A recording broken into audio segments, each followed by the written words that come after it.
అండి, అందరికీ నమస్కారం. ఈరోజు మా చేపలమ్మాయి వచ్చిందండి. చేపలమ్మాయి బంగారు తీగ తీసుకొచ్చిందండి నా కోసము. బంగారు తీగ తీసుకుంటే దాంట్లో జన వచ్చిందండి. ఇది గుడ్డు అంటారు కదండి, జన వచ్చింది. నేను బాగా కడిగేసి నీట్గా ఉడకబెట్టి పెట్టానండి. అది ఫ్రై చేస్తానండి. నేను చేసే పద్ధతి చూపిస్తానండి మీకు. ఆయిల్ పెట్టాను.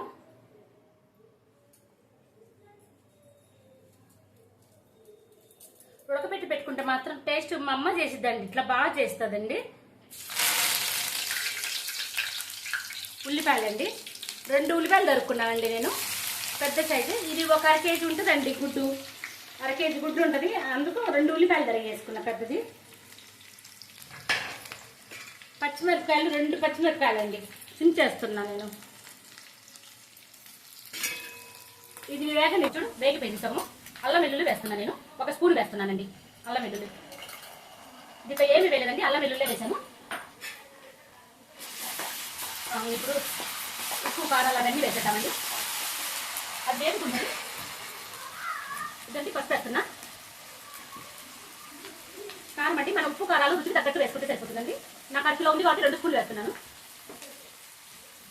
ఇది చిన్న స్పూనే కాబట్టి సాల్ట్ నేను 2 స్పూన్లు వేస్తున్నానండి, రుచికి తగ్గట్టు.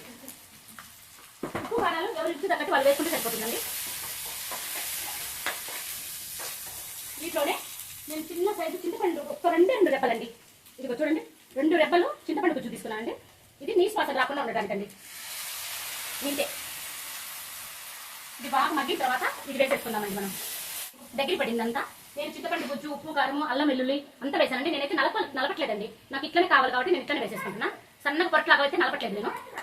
చూడండి, నీళ్ళు లేకుండా వడకతే ఇదంతా గిన్నెలో వేసుకున్నానండి. బాగా నీళ్ళు లేకుండా వదిలిపోయిందండి. ఇప్పుడు బాగా కలుపుకున్నామండి. దీనికి పట్టేటట్టు ఉప్పు కారాలు ట్రై చేద్దాం, బాగా కలుపుదామండి. చిన్న మంట పెట్టేసుకొని ఇది నూనెతో బాగా వేగనిస్తే మాత్రం చాలా టేస్టీగా ఉంటుందండి. ఇంకా ఇదిగోండి, నేను ధనియాలు, జీలకర్ర, మెంతులు దోరగా వేయించానండి. వేయించి కొబ్బరి వేసానండి. 1 స్పూన్ ఎండు కొబ్బరి వేసాను, పొడి.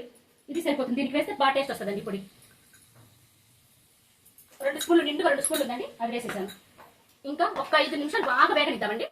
చూడండి, నేను బాగా వేపానండి. అది అడుగంటుతుంది చూడండి, ఇంకా ఏగిపోయిందండి బాగా. నేను చేసిన పద్ధతిలో చేసి చూడండి ఒక్కసారి, చాలా టేస్ట్గా ఉంటుందండి. ఎందుకంటే చింతపండు పులుసు ఎవరు వేయరండి, నేను వేసాను. నీసు వాసన అనేది లేకుండా చాలా టేస్ట్గా చాలా బాగుంటుందండి. ఒక్కసారి కనుక నేను చేసిన పద్ధతి చేసి చూడండి, నచ్చితే మాత్రం లైక్ చేయండి.